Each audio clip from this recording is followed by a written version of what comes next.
ALTBAYS. ALTBAYS.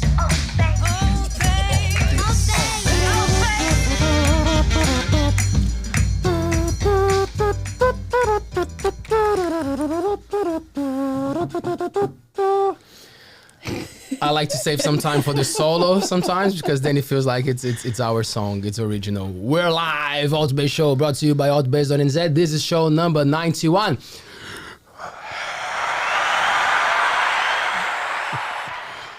Fuck yeah! Friday nights, good to see you guys here with us. What a pleasure. If you are watching us, it's because you are on YouTube. If you are on YouTube, you should be logged in on YouTube with a Google account or with any account if you just follow the steps there. And if you have done that, you can subscribe to this channel and support the platform, which is pretty cool. And you can also join the thing now and you can give some money to us so we can keep doing cool stuff. If you want to. If you don't want to, what can we do? We're not gonna go and rob you, unfortunately, eh? God damn it. I hope not. It would be easier, eh, Paea? Give the fucking money! You don't have to, it's all good. Go on the live chat, send us a message, send us a question. We have beautiful people here tonight, so it's worth it jumping in and joining us for a yarn. We have the ALTBAYS Clips, the second channel where we break down the chat so you can watch some clips. And if you like the thing, you watch the whole thing. Or if you cannot keep up with the 5 minutes of the clip, you go on TikTok because we're there too, or Instagram. It's a sweet deal to follow ALTBAYS. You just have to do it. We are a bit scared of people following us, but online, on my left, Paea. Kia ora. Have you been followed by someone before, like in life, that you realize, shit, it's following me, man? Like in real life? Yeah. No, I don't think I have. Or they did a good job. Yeah, and then I didn't see them. So maybe not. Maybe not. Yeah, but I've got the skills to beat them up if I have to. That's where I was going. How much of that is a responsibility of a fighter to carry an ability to smash the shit out of a motherfucker who tries to be smart with you? How much? Because I know that for some modalities you actually carry a gun, right? Like legally, they consider as a weapon if you are like a black belt or for some level of. I don't know. Do you know? Have you ever heard that? No, I haven't. I don't think I'll be carrying a gun though. No, but you know what I mean? Like legally, they would consider if you fight someone in the street, they would consider that you kind of like it's the same charges of like maybe having a weapon because you are a weapon. Well, maybe when I'm a black belt, we'll find out, but hopefully not. Does it feel good? Like if you suddenly realize they're like, yeah, I'm a weapon. Yeah, I guess. I've never really been in like that situation outside of like the martial arts area. Like nobody's ever like, I've never been in like a confrontation with anybody, so I've never had to use it. I guess if I ever got in that situation, I'd hope I'd have enough skills to get out of there. And that's probably the reason why people who practice martial arts in a smart way go for, right? They want the peace of mind. They want to avoid confrontation and actually be prepared for anything that comes like a good soldier, but it doesn't mean that you will. That's like my thing. I don't like look for a fight. Like I wouldn't look for someone to fight, but like if anything ever happened, I'd hopefully get out of there and use my skills. And you've seen a few, people starting stupid fights at random times of the night. Like at the pub and stuff. I'm like, bro, that's not even cool. I reckon I could beat you up. What you say after that, Mr. Jason? How are you, my man? I'm great, thanks, Leah. How are you? I'm very good. Good to see you too, Paea. Yeah, good to see you too. Jason Myatt. Yes. Radio broadcaster. Yes. Creative man. Yes. All of the above. Take your pick. All of the above. I like the creative word. Yeah. Creative is, I guess, it's been in a number of titles for me over the years. Creative director and creative writer, and there's been lots of titles over the years. How was the creator child? Not very creative. As a child, no. not hitting my head against the wall. I guess the funniest thing for me, you know, talking about creatives and that sort of thing, you know, time with creatives and musicians, and spent a lot of time with people like that. But myself, when I was at high school, I think it was the funniest thing for me is talking about being in the years that I was creative director. And you know, that sort of title comes along with an expectation of being, you know, whatever, creative in some way or shape or form. But you know, I was creative director within a radio station, which meant I managed a creative team of writers. And the funny thing for me personally is I didn't do so well at English and creative writing when I was at high school. It just seems to have come to me after I left school that I got into this sort of mentality of creative and collaboration is something different. That's another story. But you could handle the team. You could have the creators as part of your team, and you knew what you wanted out of them. Just before we keep going with this, speaking of creative and speaking of people making arts with beautiful things, we have our friends from Slice Baby.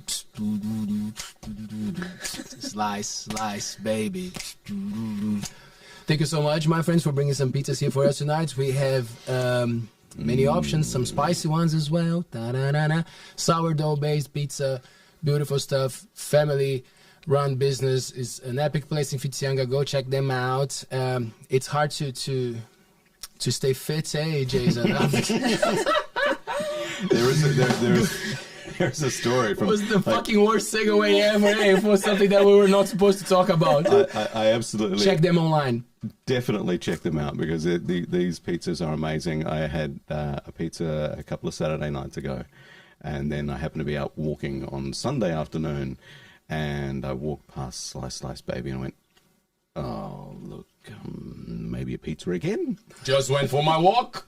Exactly. 13 minutes. That's how I gave the excuse to myself. I went, "Hey, look, I've just been for a walk. I've been for a long walk. I'm about to walk back home. I might just put this order in and then go pick up the car and come back and pick it up." Might as well. Hey, God bless carbs, eh? If you believe in God and carbs, you're sorted in life. Because you can use that sentence with a lot of intention. Hey, God bless the carbs. How much do we love carbs, Paea? I do love them a lot, but sometimes I eat too much of them, and, you know. And then you gotta walk a little bit more. Than, you gotta walk a little bit more. It's a little bit more than cardio. walking, unfortunately. A lot more cardio. Have you been enjoying the walks in Whitianga, my friend Jason? Well, I have, and yeah, that's a story for later. But yeah, no, I've actually been really enjoying going for a walk almost daily at the moment, and just walking along the estuary, walking along the beach, and just having some time, you know.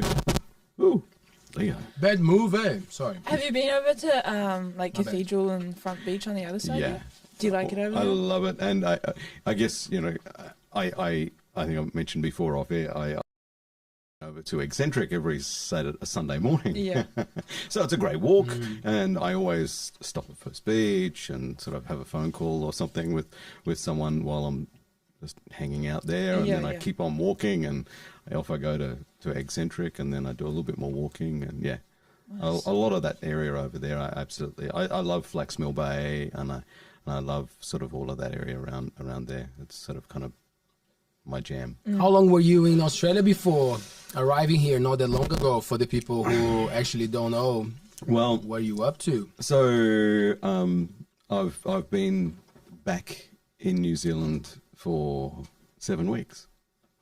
This is the end of my 7th week of employment here, and yeah, it's been absolutely amazing being back where I feel at home. And that's what I feel like here. And, you know, it's not just Whitianga. I mean, I love Whitianga. It's just, for me, this is where I'm meant to be. But it's a little bit broader than that. It's the whole of the Coromandel and the Hauraki. It's a special place for me. How is nature in what was the name of the place that you were before in Australia? I was in a place called Toowoomba. Toowoomba. Which is quite ironic because I know that you had Greg Crawley from Brickman Yoga, yes, who has and I don't know him from Toowoomba.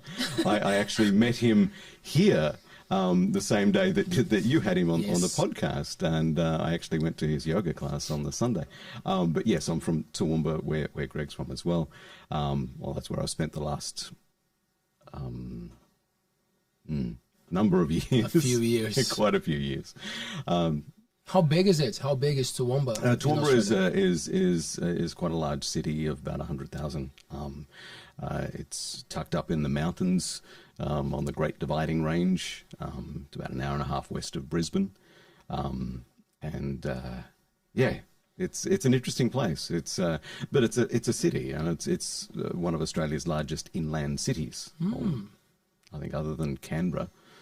I think it is the largest inland city in Australia, and it's thinking at the moment about local government here and local government elections here. I was talking to actually one of the mayoral candidates earlier today about the local government scenarios in where I am from, and the local government scenarios in Toowoomba and in Queensland have been quite interesting from the perspective of amalgamation of a lot of smaller town councils amalgamating into larger councils. So that's been an interesting scenario for that community. It's a city of 100,000, but then they've absorbed into that city a lot of the smaller towns outside of the city. So the Toowoomba Regional Council is massive now. So I guess where I've come from is they've seen amalgamation of councils and all of that sort of thing. Whether that happens in this country at some stage, it may. And, there is rumours about that sort of thing happening in the future, but depending on, the government scenarios. But do you think it's actually easier for decision making on this stuff because you experienced I experienced living in a big place before, but I think like just my life experience was not enough to actually understand politics, and I still don't know enough. I just know a little, but like now I start to pay attention. But you've been on a journey of observing this. I guess for me, I don't want to talk a lot about politics because I'm not very confident and not very comfortable talking about politics, but it is something that I've had to obviously just keep an eye on and follow. But yeah, is it a good thing in that scenario in Australia where councils have amalgamated? I guess let's just pick that question to a certain extent. I don't know how I feel about it personally because I have a lot of affinity for smaller communities like what I live in now. And what I've seen in that large city community of Toowoomba that amalgamated in that particular environment and brought in a lot of the smaller community councils into that large city council. Has it been great there? I will probably be bold to say it's not been fantastic for some of those smaller communities. And that's what I'm thinking about right now, as if that ever does happen, if amalgamation of smaller councils happens in this country, what will it do to communities like ours here, in Whitianga and Thames and all over the Coromandel? We are a small group of communities. And if it is a large council, one council running all of those things, what I've seen in that community is, the money gets pulled into the bigger city, and the smaller communities luck out a lot, and that's the last thing I'd ever want to see happen in this country is the smaller communities luck out because the bigger cities take it all. But anyway, that's it's a good point because but at the same time you have a lot of movimentation, a lot of like stretches of areas for people to live and to buy at a very high price, as we know, right? So like it still attracts movement, but then you always think about power. Like that's how I see it often. Like, is it the states? Are people allowing or being happy with the state taking more control than actually private people, because you got to follow the money every time, right? To see who is actually running the game, right? It's actually a simple thing, you know, like it doesn't hurt to bring awareness to the table. You follow the money, and then that's when these things make a difference, right? Yeah. When you're small, what's gonna be if we take some of that power out of the people? No, I see the point. I see the point. Yeah. And having less people make it more visible or less, you reckon? Is it easier to pick up those kind of movementations when there's less people, or is it still because like 100,000?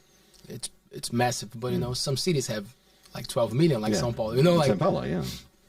So I wonder that. I'm not sure. I'm not even gonna start that one. I'm not gonna open that can. Are you gonna vote the Paea? Yeah, right now I'm gonna say that I will vote, but to be honest, I don't even know how to vote still. Did you enroll? Like, is it something that, because now that I'm a resident, like I had to enroll for the first time now, but like, is it this, do you even know if it's the same for you as like? Honestly, I don't even know. Do you know? Yeah, can you help us with that? Yeah, maybe I'll find a TikTok about it or something. Should we have a look? Yeah, how to enroll? If all the New Zealand residents have to enroll, or it's something that it's you just go and find your own. That's great. Thing. Yeah, I don't know. Find a TikTok. That's great. Honestly, when I don't know something, I'm just like, oh, just go on TikTok. I'm sure somebody else has posted something. I was watching on TikTok the guy talking about the thing with that I wouldn't even start to explain what it is, but like about the thing with the taxes for KiwiSaver and all that stuff. And I was actually seeing and the heat wave in China as well. There's actually some good stuff on TikTok, like when I need to know information about certain things, but then there's also a lot of crap that I just watch and waste my time on. And then you know what gets me sometimes, because like, and then people will say, oh, but then you gotta be reasonable, you know, like, because I like to think that we're not that stupid. Like, I think I am a little bit, you know. I'm know my shit, but some people are way stupid. Like, they're like motherfuckers. So how can you be that stupid, man? God damn, you know. Like, but I'm a little bit. So, but then you read something, you see something, and you're like, where's the source? You know, like, where is this coming from? But sometimes that guy actually got an idea, and he didn't have some other interest to say something, you know, like, because I watched this one that the guy was saying, I just hope that the news do the job of putting the information out there, like John Freer said here. Like, I'm just hoping that the news, the people who are covering, just explain after listening to both sides of the story, not just putting commentators all the time and putting people that really guide you to a like a viewpoint. I don't even watch the news, to be honest. I probably should, because I'm missing out on a lot of things, but like sometimes I feel like they're only showing you like just only a little bit of what's happening, really, and sometimes I don't want to watch it, you know. Sometimes it's just like it's just like it's kind of depressing sometimes watching the news, because like you just, but then again I'm not being like, I don't want to be, I don't want to not know what's going on, but then like sometimes I just can't watch it because I just like get depressed. I'm like, bro, this sometimes is just so much. On the odd occasion it's okay to be ignorant. Can I put a question there for you in that sense, because like, as we started the show, creative, like you are that guy, you love that, but you have a responsibility as radio broadcaster, as someone who's putting your voice and like reading things. Like, do you feel like getting more involved with things, with news, got to you because of the profession, or you had to, and then suddenly you realized, oh, I can actually get a lot out of this and learn. How was that? How was to navigate that? For me personally, the job has really made me, go watch the news, be more interested, be more interactive, and try to be involved and try to understand what's going on, because it obviously helps me just from a content perspective, listening to the people that you're talking to, listening to the interviewees and that sort of thing is really a key thing. And having to do research, it's been part of the gig, really, that's drawn me to that, because normally if I wasn't doing the broadcast thing that I'm doing now, I probably want to be hiding under the mushroom and going, the world's scary. What a out good Yeah. place to be. You know? Under the mushroom. Under the mushroom. There comes the creative guy. I love those mushrooms, man. Paea, can you please have a look there for us, right at the top? Let's get your beautiful voice to give us some information, please. You are entitled to vote in the local authority elections held where you live, as well as in the local authority elections held where you own a property and rates, if that is different from where you live.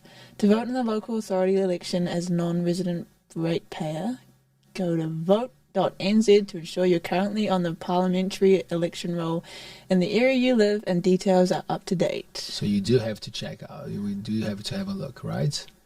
Well, I will have a look. Yeah, I will have a look. there you go. Vote.nz. Yeah. Yeah, I got a letter, but I'm pretty sure. Yeah, I went first. I got like, oh, you can. Now you can. I'm like, oh, now I can. Thank you. Nice. Been here for 9 years. Thank you. Now How long does it take for you to become a resident? Oh, It really depends on the process that you're going right. through your residency. yeah. So I can't say most because it changes all the time and there are different conditions. But like once you get a work visa, that's one case. Yeah. Like some of them have a condition of the time that you have to have that visa Yeah. from 1 to 3 years, and then you can apply for the residency. Right. If it's something with like a relationship, like if you get have someone married, and then yeah. there's a time they have to be together and then you apply. But also there are shortage lists that the country looks for people who have skills that the country Yeah. needs, and then there's a pathway to residency that can be applied from the country. Like you might not even have to be in the country and there's already paperwork happening. So it's really like where where you're going with it. Did you have to navigate that in Australia in any situation, or like because how is that thing for you to go to places, Jason? Okay, that's a really interesting can of worms to open there. Okay, as an Australian citizen, I didn't have to apply for a work visa as such. I declared as I was coming into the country that I'm coming here to work, but because as an Australian citizen, I don't have to actually apply for a work visa as such. But going through those processes of what job is on that list of attractive or whatever for the country, let me tell you, radio broadcasters doesn't come under that list anywhere. As you know, I've only been here for 7 weeks, and COVID kept me out of this country for some time because the gates were closed to me for some time, and I was looking at a lot of options on how I could get here because I had this huge desire to be here. Jason, because you're an Australian, I thought you could just come to New Zealand, but work is a different story? Yeah, well, I thought it was going to be a different story to a certain extent, but I just had to declare that as I was coming into the country that I'm here to work. Rubber stamp, and I walked through. But, for someone who's from Brazil, it's a different story. But we obviously have some certain things between the two countries that cool. It's easy for Kiwis to go to Australia to work, and a lot do. Yes, a lot of them do. Yeah. So you were born in Australia? Yes. You'd been to New Zealand before this? I spent some time in New Zealand in 2019. Oh yeah. I spent around about 3 months here in 2019. Yeah. And I have only been to. You guys are going to probably think I'm funny.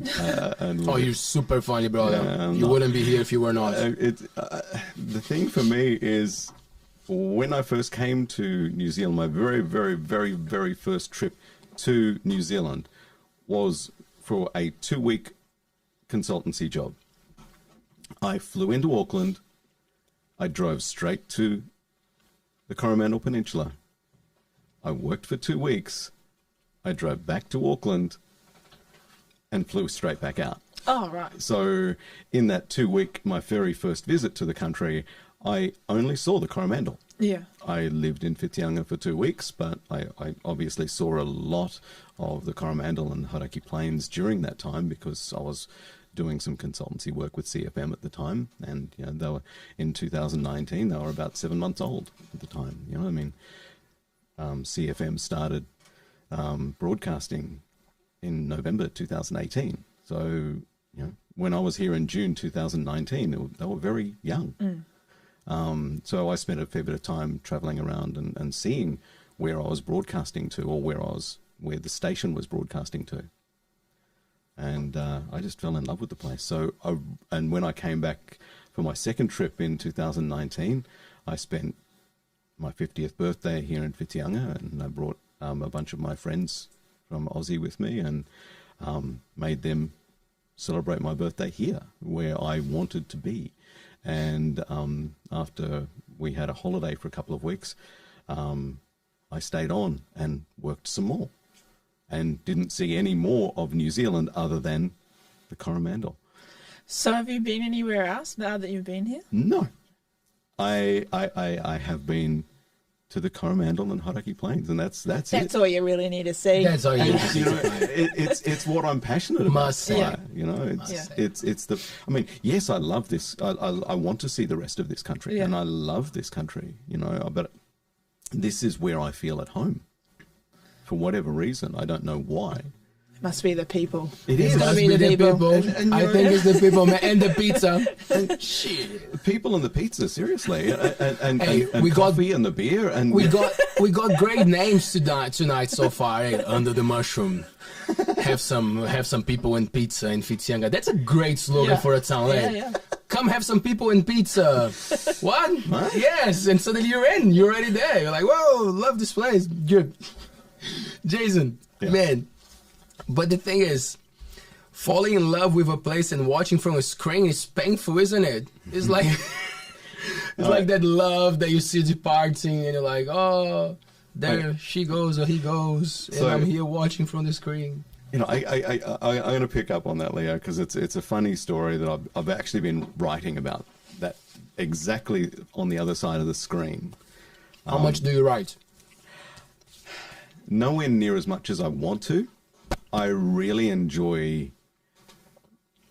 stream of consciousness style of writing is kind of what I like personally writing. And I've been, for the last 2.5 years, that I've been unable to get into New Zealand while COVID's been around, and I've been the gate's been closed for me to enter the country. I've been writing a lot and reflecting and using that as a mental health tool, I guess, to help myself with this journey that I'm on with, why is it that I have this passion for this place?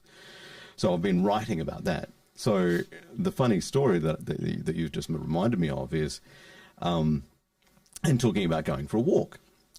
So Leo, as you and I have known each other for quite a while, and we've been working together for 8 or 9 months and talking almost every weekend for 8 or 9 months. And as you know,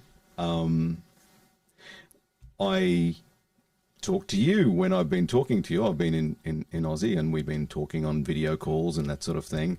And it's been quite interesting having that scenario of how I've been looking at the Coromandel and particularly Whitianga over the last 2.5 years has been through a camera.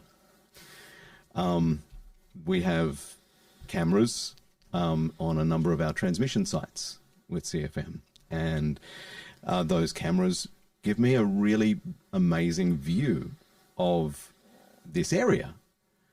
And there's a camera on one of our primary transmission sites that looks over the town of Whitianga, and I have been kind of living my life through those cameras over the last 2.5 years. I love this place so much. I just watch and watch and watch and watch. And going for a walk last weekend, I was walking along the estuary, and I hit Buffalo Beach, and I looked up at the hill where the transmitter tower is, and I went, That's where the camera is. I'm on the other side. I'm on the other side. I'm over here now. I'm not looking through that camera now. And then you missed Toowoomba. No.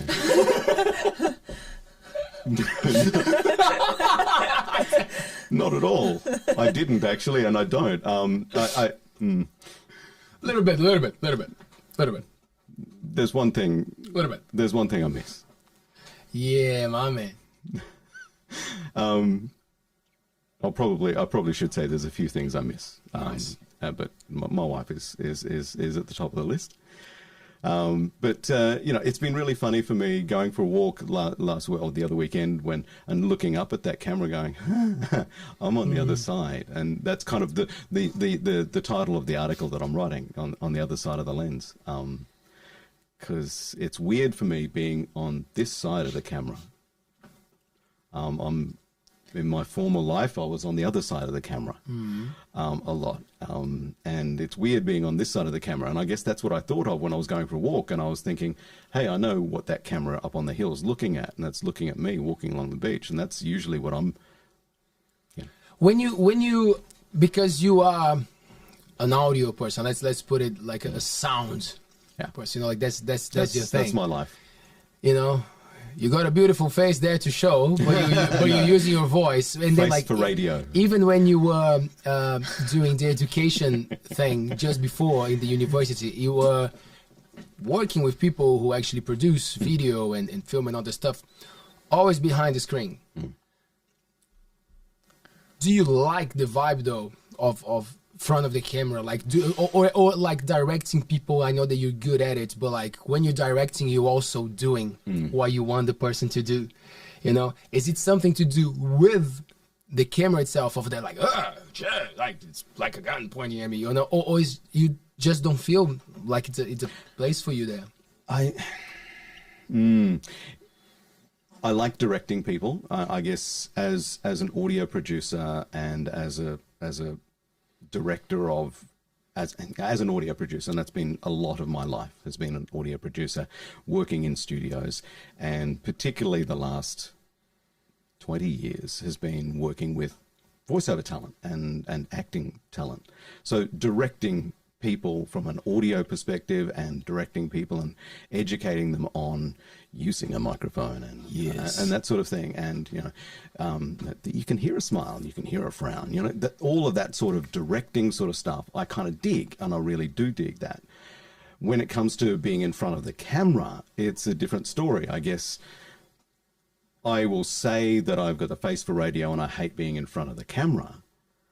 But at the same time, I'm actually quite comfortable in front of the camera, although I say that I hate it and it's not my bag. It's like the other night when I was emceeing at Smitty's, and one of my colleagues said to me later on, you did really well. You do that well. Is that something that you like doing? I went, no, I actually hate emceeing and I hate being up there, but I do it well and I actually enjoy it when I do it.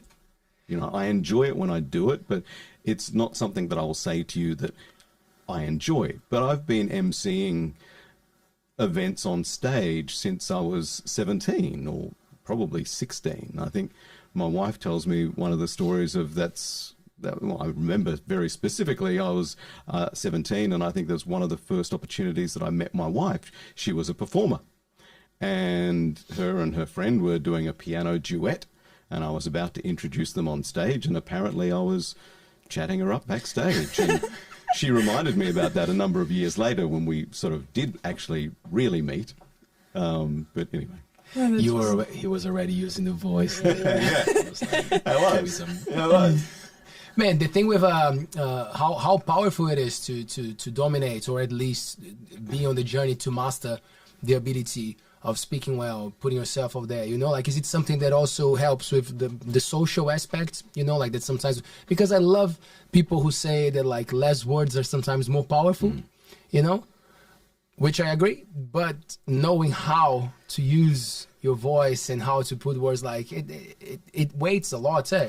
Yeah, I'm not necessarily a wordsmith, but I like to, I know how to use my voice, and I know how to I know how I like to hear things. So I guess that comes back to that direction of talent. I know how I want that script. And as a creative director, that's kind of one of my most favorite things about being a creative director and writing commercials. And that's then directing the talent to get what you wrote out of them. You know, the way I heard it in my head when I typed it, that's what I want back. You know, I don't. So the voice in your head is very peculiar. Oh yeah. Oh yeah. There's lots of voices in my head. Off we go. Can you give us a quick, like, something for us, for Paea and I to exercise, like to try a voice or something? Can you give us a... You guys, I'm really... and that's the thing. We've been talking He's about not going to give any juice. No, I'm not going to give you any. You have to pay. Yeah. I know, right? We both of us. It's upskill. God damn it. Come on. We'll try again next week. It's fine.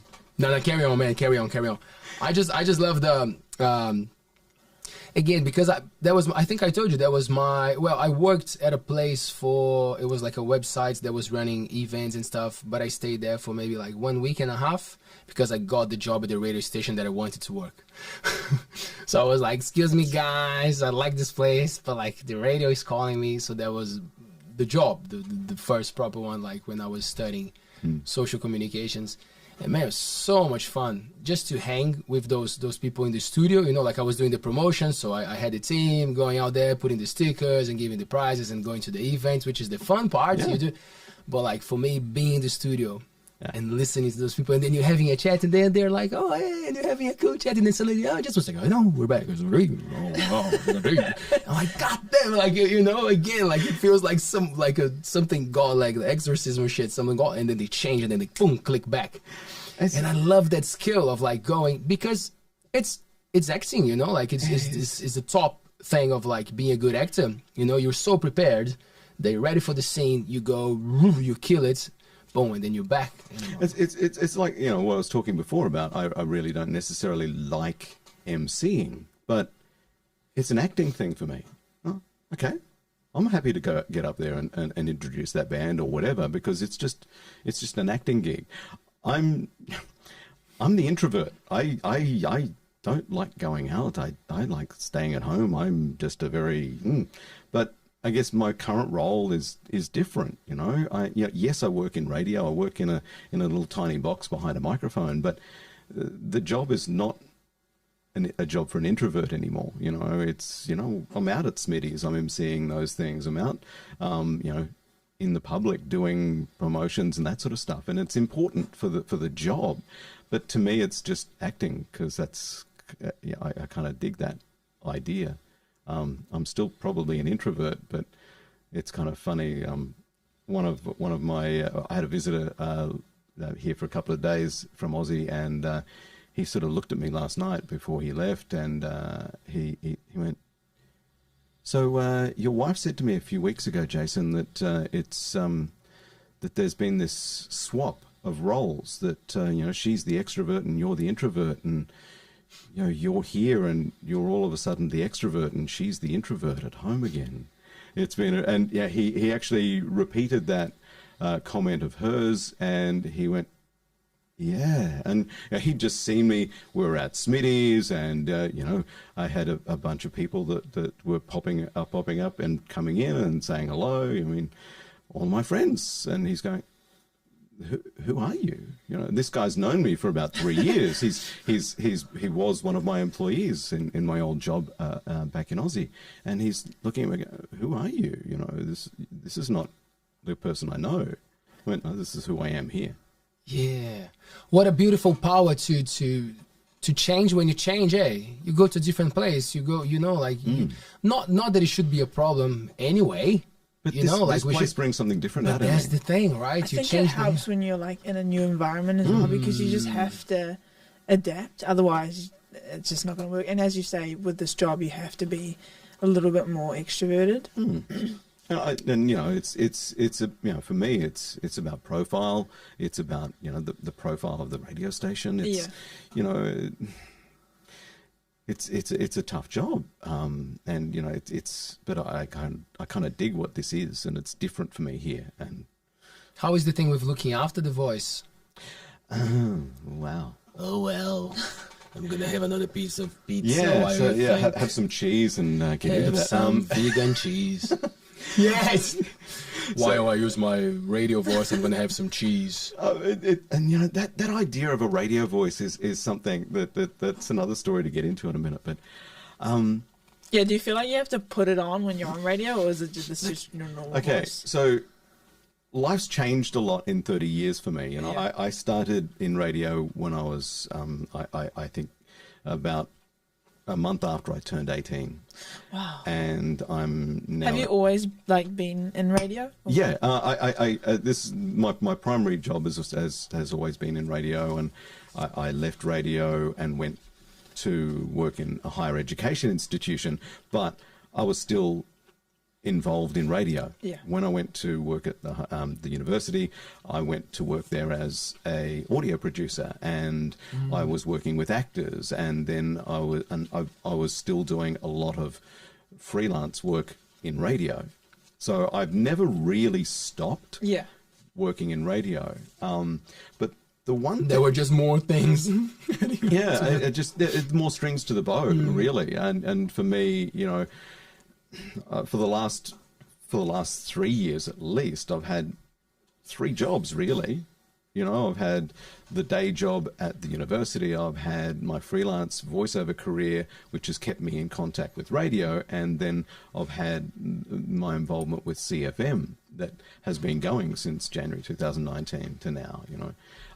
It's been a really interesting path. But going back to the idea of a radio voice and that sort of thing, you know, 30 years ago when I was 18 and, you know, I went through radio school. Yeah. And, you know, it was, you get behind the microphone and you start talking like this.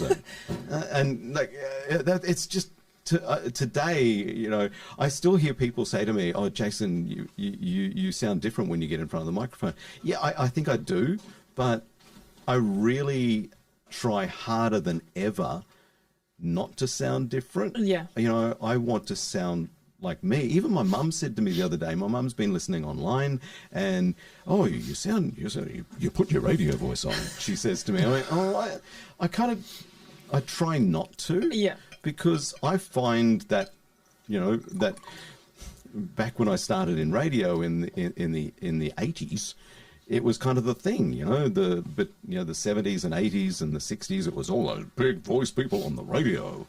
And then as you moved into the 90s and the 2000s, a lot of radio presenters just became humans rather than the big voiced announcers. Yeah.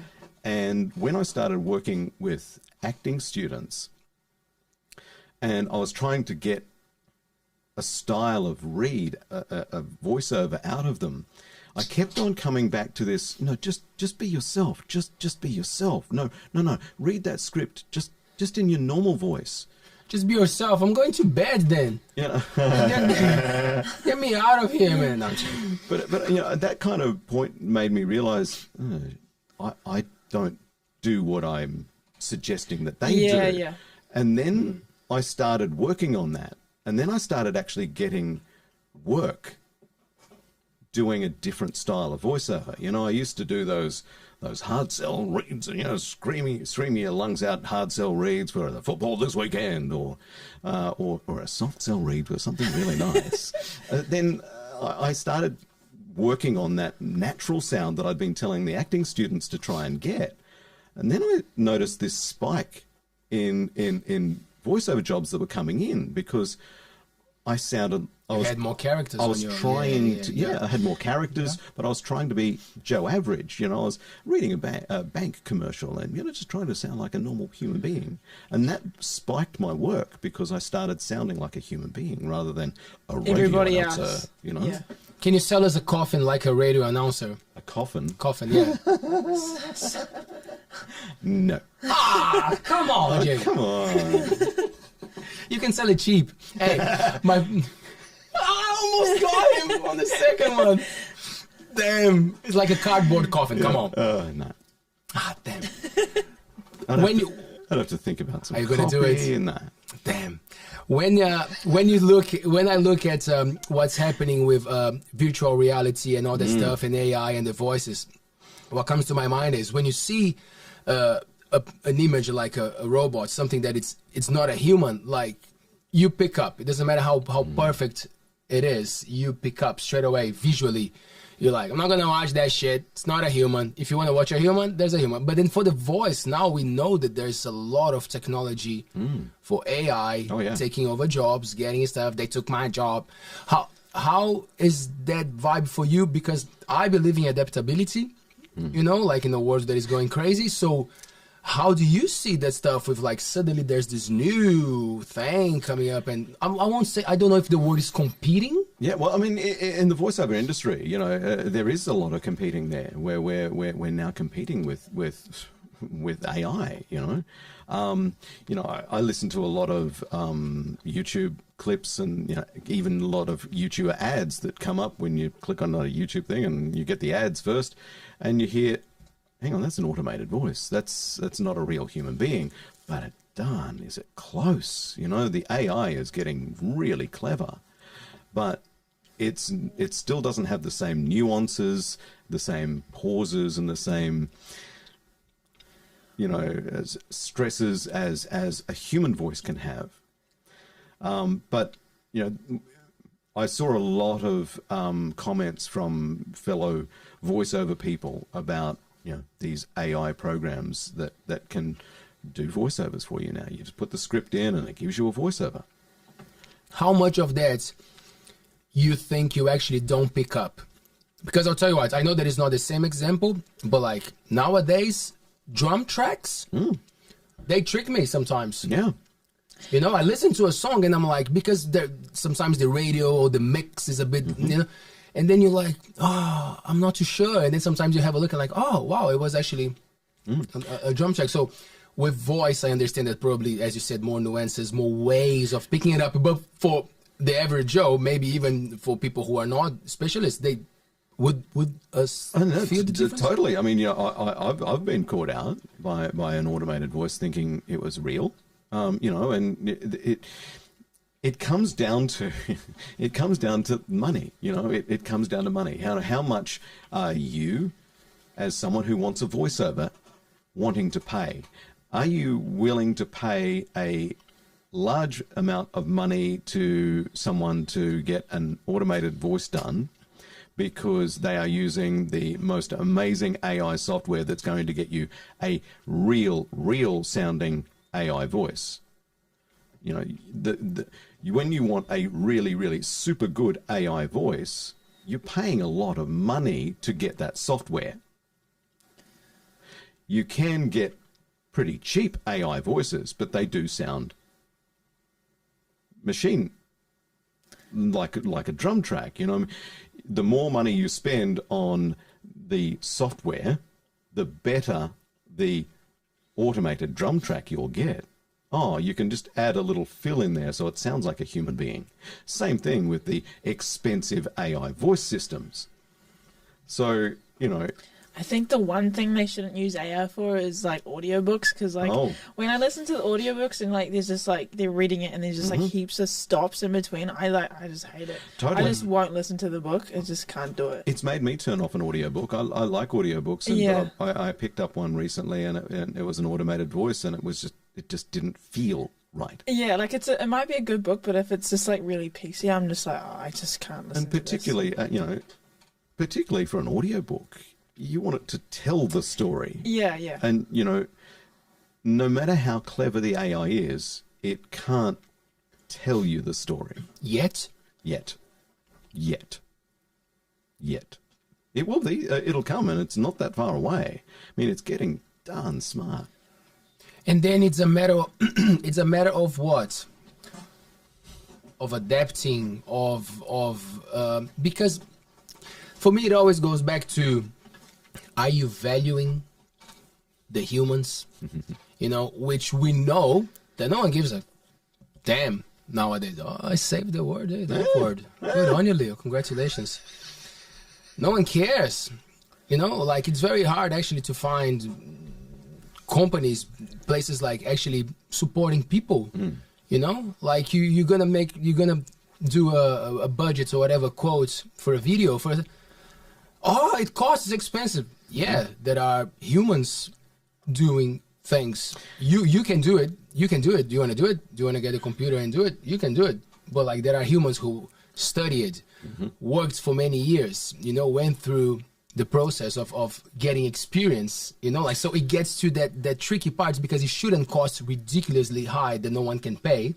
But at the same time, it's a job, like you don't get the AI builder to build your house, like, hey. That's the thing. I think some people don't really appreciate like experience and skill, Totally. because like although it may not take that much time for the particular person or whatever they're doing, they've had to like study and like put a lot of time into like figuring out how to do that certain thing, and then they've got to make money and they've got to make they may think it's too high of a price, but I think skills are very important, especially if you don't have them. And exactly, no, totally. I mean, Nice, and, well put. thinking about you guys, as video producers, and trying to build a business. I mean, how many times as video producers have you guys been asked, can you come and just shoot this video? Oh, I just want this. The word "just" comes into that conversation. it will be good for you. and it will be There's good another for you. classic one. It will be good for you. Okay. Yeah. I mean, how many times as creatives have you had that? It will be good for you to play this gig. It will be good for you to do this And video. it'd be good for you to pay me. Yeah. Yeah. And that is usually Fair. my answer. Yeah, well, yeah. it'd be good for you to pay me. Yeah. Because I've got a lot of skill. Yeah. I've worked a long time to get this skill. And as a video producer, and as a in my former life of managing a video team, so many times I had clients come, can you come and just shoot this? It's just this. I went, okay, right. Well, let's deconstruct that a little bit. I'm going to need 3 crew. I'm going to need this. I'm going to need this. I'm going to need. But I just want you to shoot the video. Well, that's what you get if you come to me as a professional video team. That's what if you're asking for someone to come and shoot it on their phone, maybe you should find someone who can come and shoot it on their phone rather than coming to, ALTBAYS or the company that I used to work for. I mean, it's like, don't come to us if you just want it shot on a phone. If the words "just" is in your conversation, you possibly are coming to the wrong people. Yeah. Do you have something there for No, us? no. Because Taylor has a good quote there when is the classic. You explain to a child you winning. like, draw me a horse, draw me a dog. Like, okay, how much time do I have? What, where? What's the thing? What's the budget? What's the size? What's the thing? Can draw a horse now for you. There you go. Or I can work on my craft, like and draw, and that comes also to another side of the thing, but gets very tricky as well, which is the commodity of art.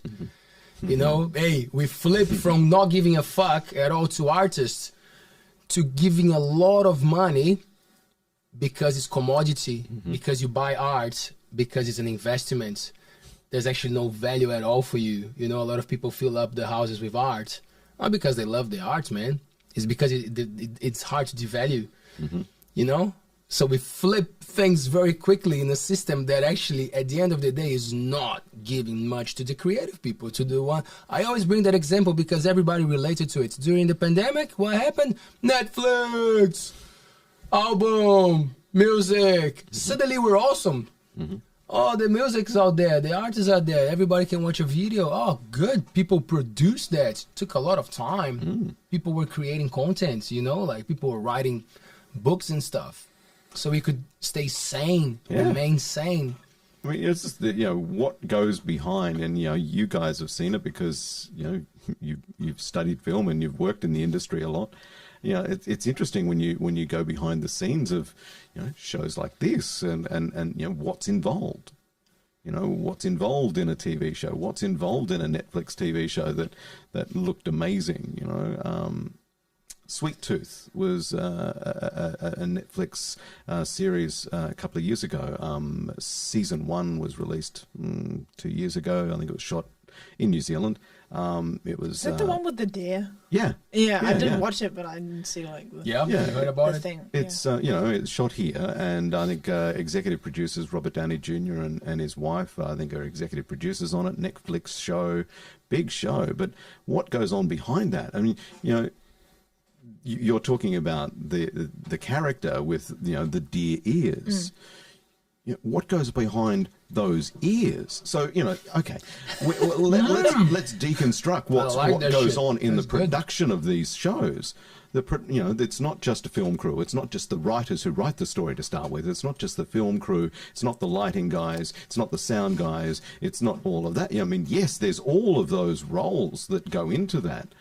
But in that one, it's live action animatronics. So there's a puppeteer who's controlling that character's ears while that child actor is trying to act. So I mean, what I'm getting at here is it's not just a camera person.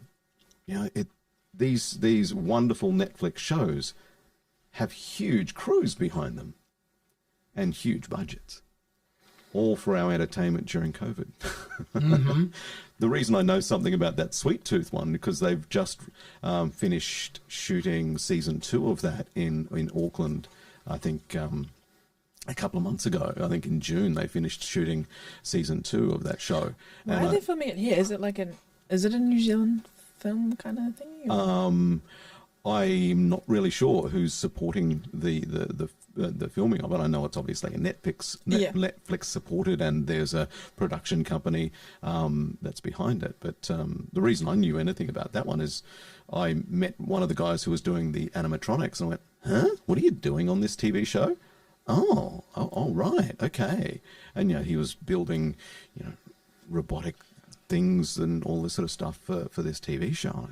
Wow, there's another role in a TV show that I never thought of behind the scenes. There's so many roles behind the scenes. And I guess, I asked you guys to take a photo of behind the scenes before we started, because I really enjoy those behind the scenes photographs of film sets and radio studios, and because a lot of things go on. It's fascinating how many... Are you going to do that? Yeah, of course. You're going to do a behind the scenes shot now? Love it. You might as well. Can you come in a little bit, Jason? Yeah. Couldn't be more live than this. Couldn't be more behind the scenes than this. It's kind of funny when you think about the talent. You're going back to what you were saying before about the amount of talent that goes into things, and sometimes that's undervalued. Dealing with young people, that's a mission, isn't it? Well, I mean, you as a teacher. But it's different because my young like age, it's different than the university people getting into the markets and navigating life and learning much more than just like, oh yeah, this is something that I want to do. Like there's a lot involved. So how was that part of managing? And I'm doing, how do you say this? Quoting? Quotes. Yeah. The words managing. Yeah, young people transitioning to adulthood. Before you answer that, did you go to university as well? Or did you go to uni for radio studies? Thanks, like radio things? Okay, no, I didn't. Well, that's good. You can still make it if you don't go to university. Boom. Yeah. Half full. So for me, yes, I did a 16-week radio school course, which was 2 nights a week, when that was like a privately run thing. It wasn't university, it wasn't tech, it was a private little business that I went into that kind of just introduced me to what radio might be like. And once again, I'm talking 30 years ago now. I'm talking 1987 when I did that. Then I went and worked in small regional centres, and I learnt the craft by doing it. And that's why I got into creative writing and production, because I started out as an announcer, but in a small radio station like I started in, and probably like I work in now, you do multiple jobs in that radio station. And, as the junior who started out as the nighttime announcer, I would also, pick my own music. I would write commercials. I would produce commercials.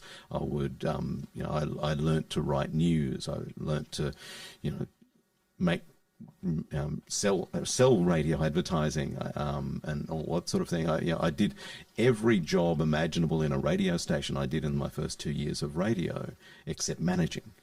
That's the only thing that I didn't do in that first 2 years of radio was managing. I learnt every other job in a radio station. And so I guess, no, I didn't go to university. When I left radio, I went and worked at a university. And I just took, when I went to work at the university, I took 20 years of radio industry broadcasting with me. And in 2022, shall we say, is it still okay for me to work in a university and not have a university degree? Yes, I think it is. I think it is because experience beats knowledge sometimes. I think so too. I agree with you. Yeah. I agree with you, but some of my former bosses didn't necessarily agree with that. They believed I worked in a higher education institution, so I should have a degree. But my belief is the experience should speak louder. I think it does because you can go to not that I've been and I still want to go to university, Yes. but you can go to university and you can learn all these things. But if you haven't actually put them into practice, then how do you know if they actually work or not? And you've got the experience and you've been there. So and look, I'm not going to undermine going to university because seriously, in 2022, it is the way to get the initial experience. If I started out in radio today, I would need to get some kind of background behind me before I would actually get that first job, whether it be a university degree or not. But that is a good starting point. Yeah. And, I have worked with many young people who've come through studying radio and television. And, I've worked very heavily in that space for the last 15 years, working with students working in radio and television studies at university. And I've employed a number of those students into my team working in the university, and as I said, I had a visitor from my former team over here the last couple of days. The junior from my team has much more higher education credentials than anyone else in my team. In my old team of 6 or 7 people.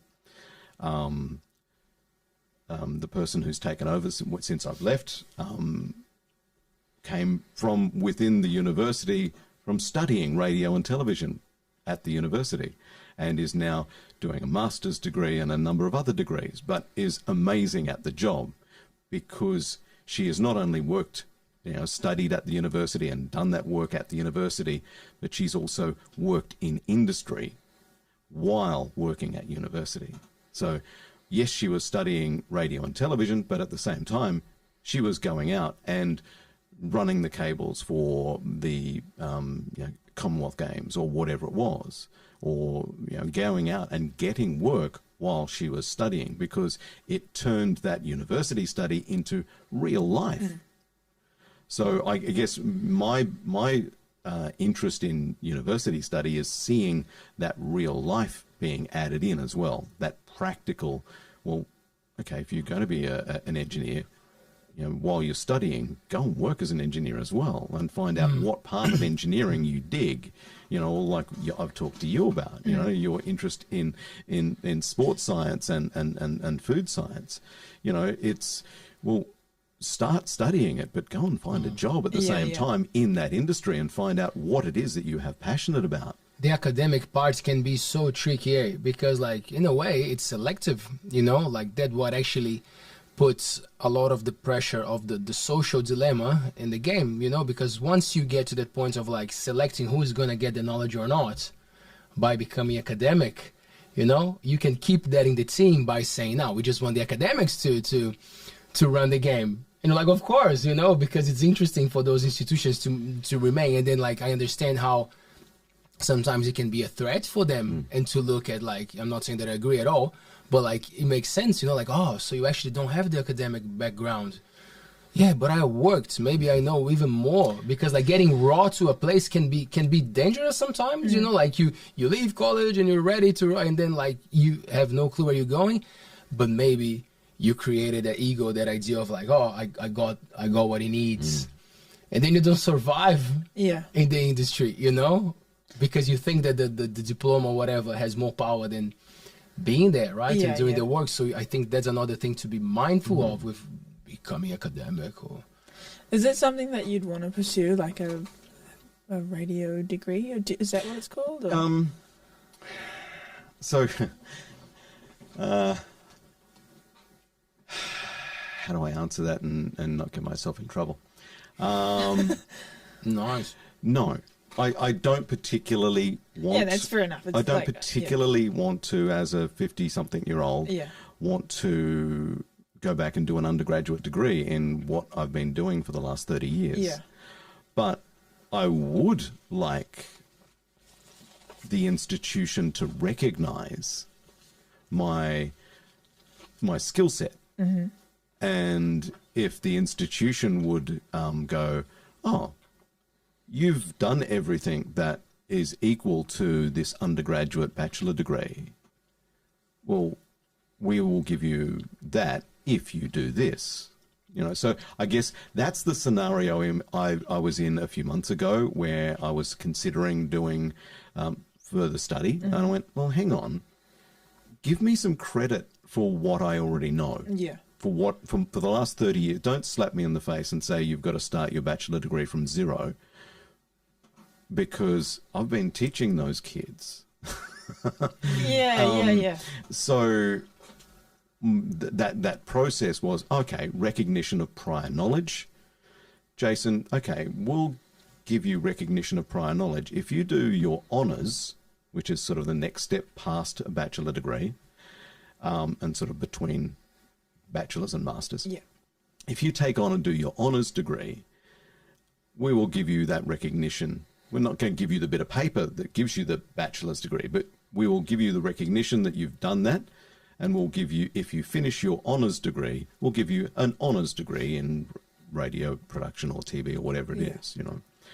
So that's kind of where my last 12 months have been at, looking at that process, because there's been, okay, you're really encouraging me to have a degree. Well, what are you as the institution going to do back? Because I have some skills already. Please don't disregard those skills. It seems like a reasonable request, because you are also teaching them. I mean, well. my role at the university hadn't been about teaching. It just happened to be that I have an expertise area that was recognised at the time when I've... Let's go right back to the beginning of that story, and it might make a bit more sense. So when I first started the job at the university, in my first week at the university, there was already a booking in place before I started the job. I walked into the job, and in the first week I was there, they said, oh, Jason, you've got a booking on Thursday. There's a group of 10 acting students coming in with their lecturer, and you're just the engineer. You're just pushing the buttons and making sure things are working, and you're doing the recording session. The lecturer is there to do the teaching. Great, cool, awesome. Oh, Oops. no. Strike one. Is that what you did? Dang. So, Taylor and I was joking about that last night.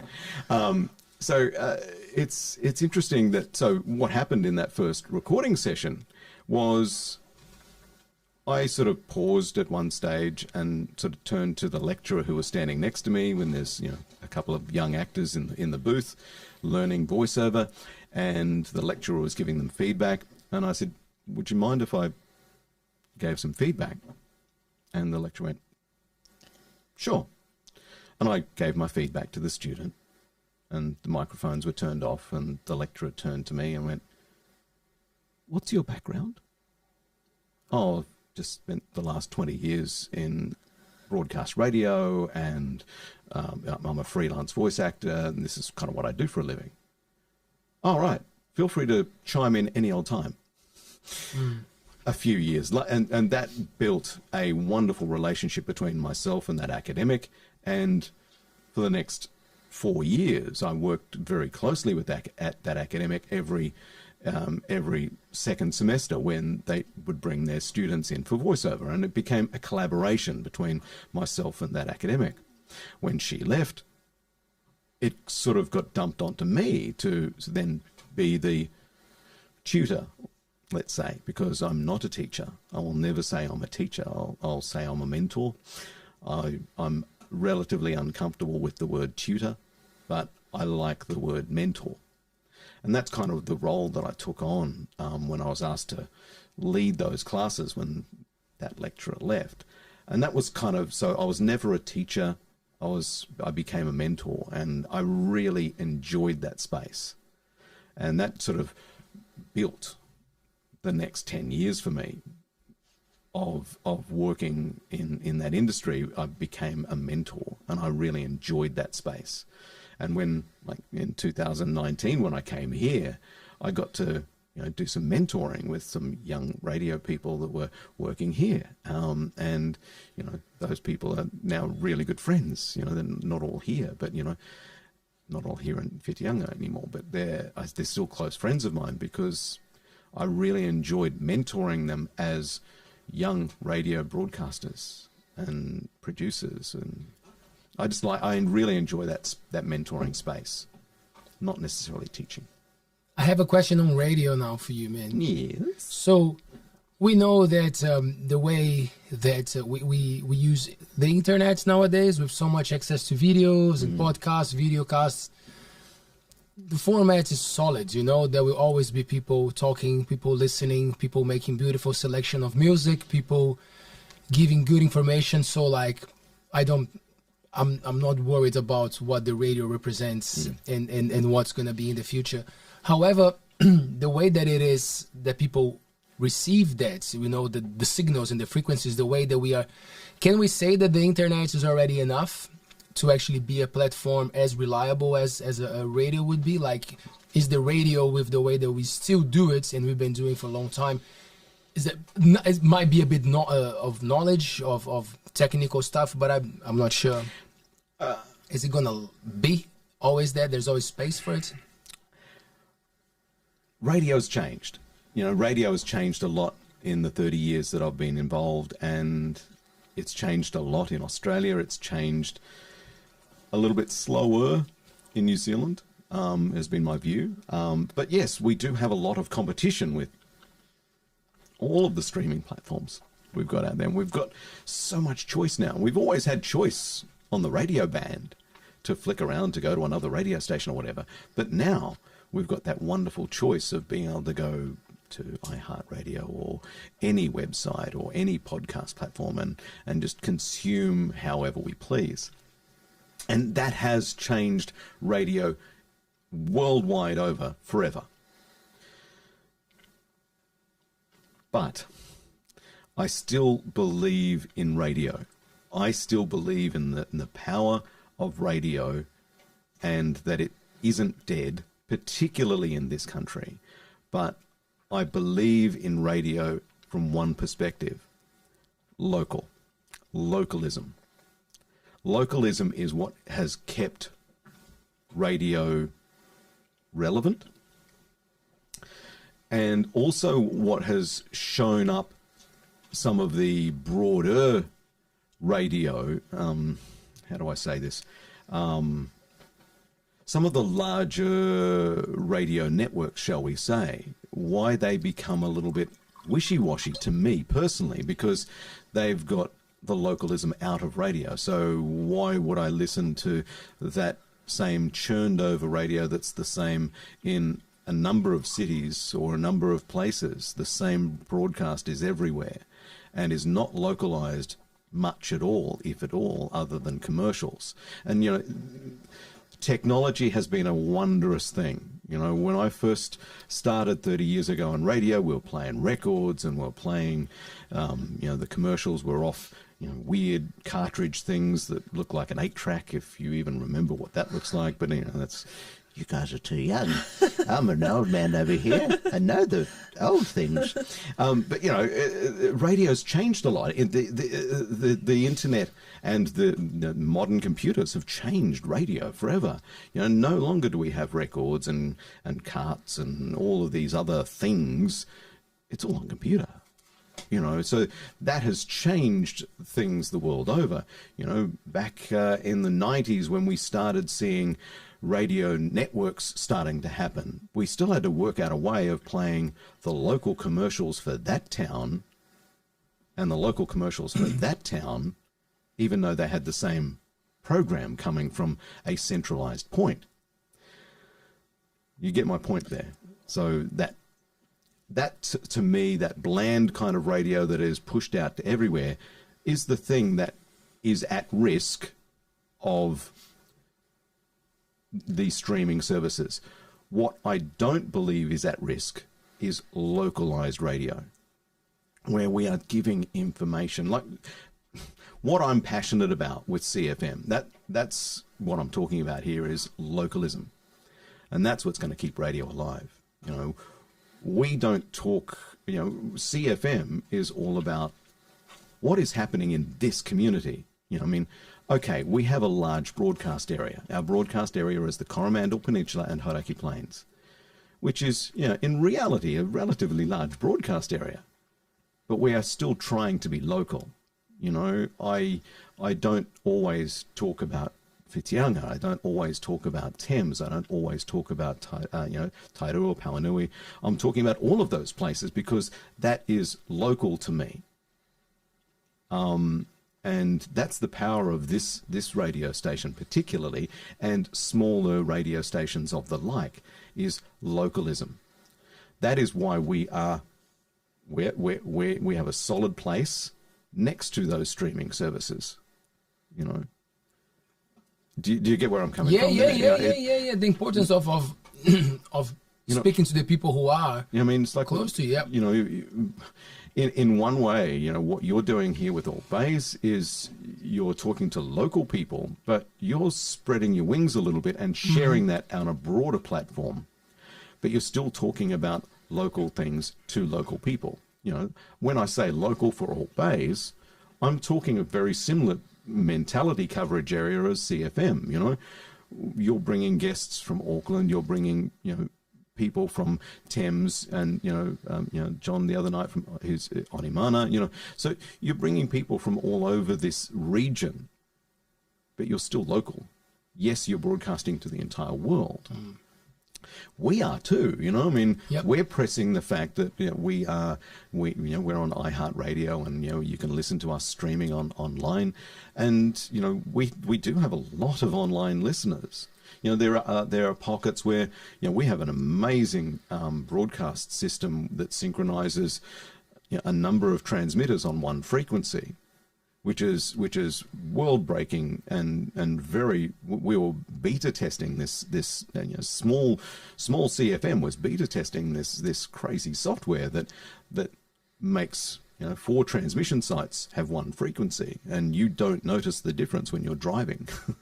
That's pretty special, and it helps us be local. And it's still streaming, still online. But we're still online. Still online. But, you know, I mean, there's, you know, I had some people talk to me on Thursday night. Oh, we really love what you're doing. We really love the localism and but we're in a spot that has the signal's not fantastic, so we just listen online. I think that's super important as well, like, because I feel like people listen a lot more to their stuff online and not necessarily going onto like radio sites and listen to things. But as long as they're getting the information that they want, or the entertainment that they want. I mean, you know, CFM is a music station, but we will stop that music to tell you that there's a crash on the Hikuai, you know, the Kopu Hikuai, because it's important. If you're driving from Whitianga and you just find out on the highway that you can't get to Thames, well, you know, you might look for an alternative because we've paused the song for a second and told you that. Not everybody can do them. You know, there's having the ability to do that is fairly rare in radio these days, and only small independent local people can do that. The larger networks that are networked from somewhere else. I mean, I'm not talking about something that's only happening in this country. In Australia, the breakfast show that happens on the radio station in Toowoomba is coming out of Sydney. Oh, but there's local Toowoomba ads. That's it. I mean, that's interesting. I didn't know that. I mean, it's just like a lot of radio. There's a lot of the larger networks that come out of other places. Only the ads are local. That's weird. Yeah. I thought they'd be like situated in that area. Some some stations have localized shows. Yeah. But that's the thing about CFM is we're 100% local out of here. I mean, it all comes out of the Coromandel. And it focuses on music. And the beautiful thing of listening to music and people making a good selection out of it, right? Because that's important too, isn't it? There's a lot of research goes into that, and I mean, do you get to choose like your own music on your own, or have you brought the list to give to I want Jason? some music. No, I'm kidding. Me personally, no. Yeah. Do you have like any input on that? Do you like get to say what you want to hear, or I personally love listening out for new stuff. I've got a bit of a passion at the moment for New Zealand music and new stuff that comes out, and locals music. I will often send things to my music director and say, hey, what do you reckon? Does that fit? He's done Kieran has a lot of experience as a music director and has been done a lot of research, and he does all the research, and this song's rating well and this song's not, and all that sort of thing. So and when I bring something to him, like we play a lot of local music here, and we'll bring that to the music director and go, I think this will fit.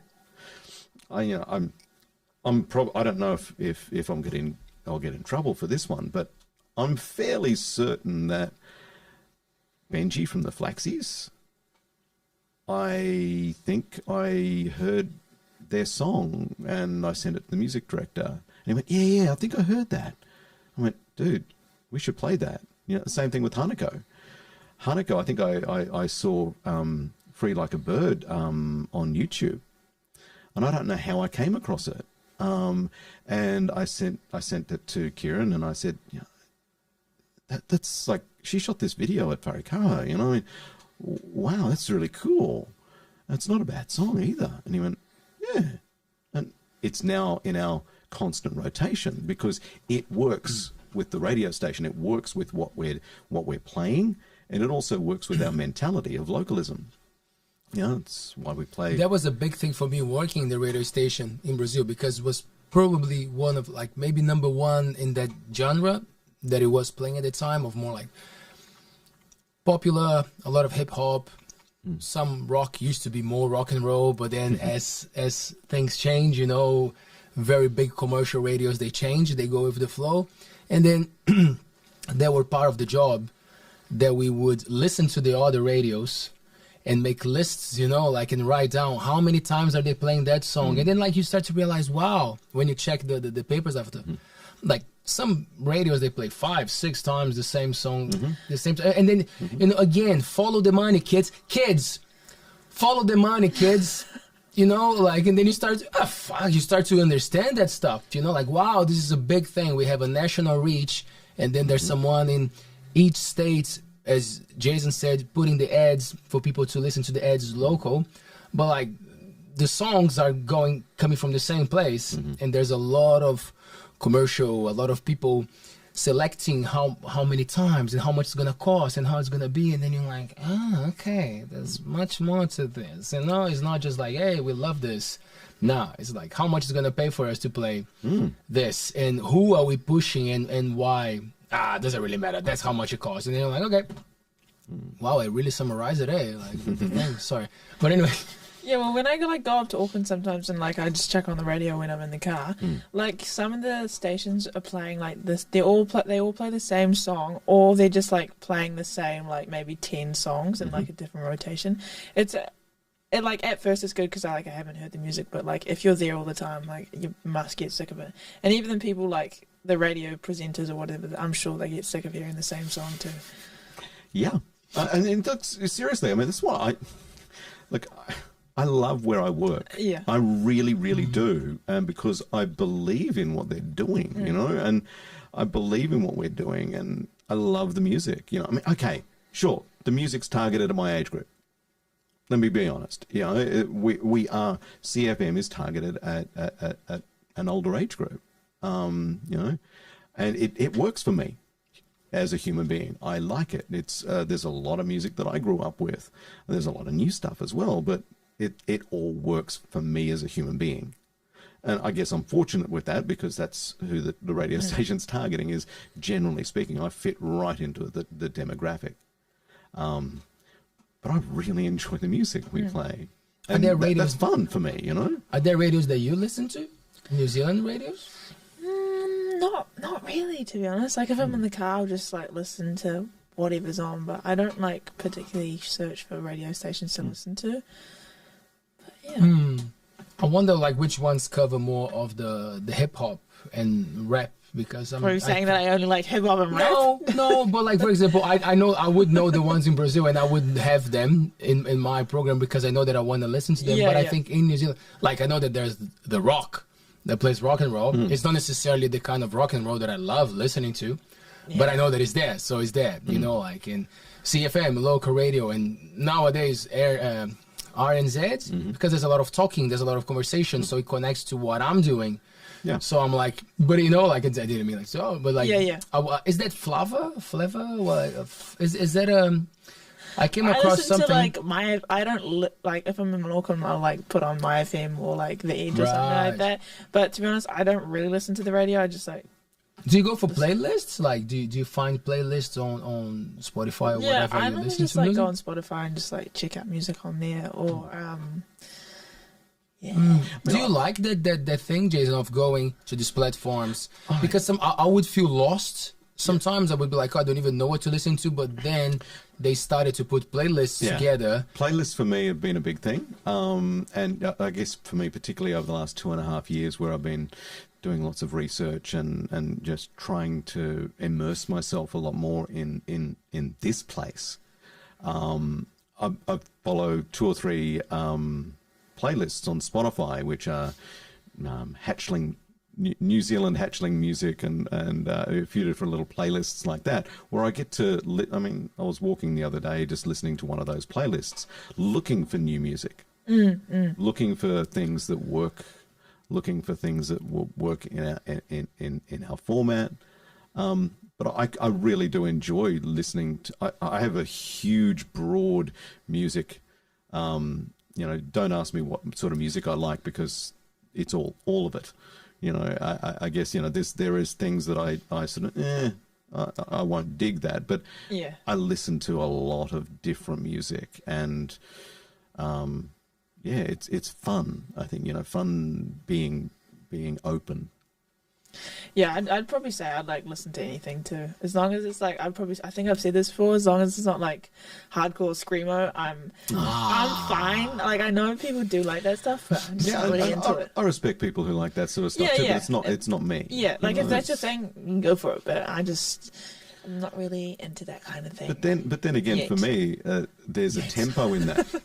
You know, sometimes, you know, I find myself listening to music doing a workout that I normally wouldn't necessarily listen to because the tempo is right or whatever. And you know, my trainer back when I was training regularly would use music very specifically, and I learned a lot of music that I'd never heard before because he was using it, because he observed very early on when he was working with me that I reacted well to tempo.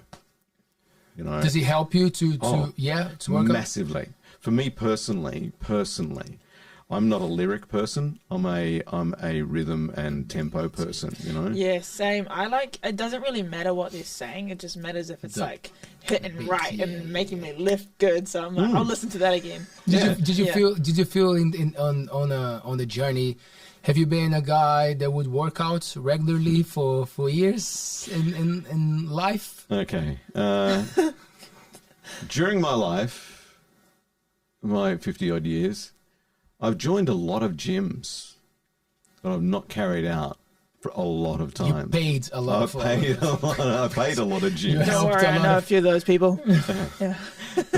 But I felt a look there. No, it wasn't directed at you. Just because I'm here, right? So about maybe about 8 years ago, I suppose,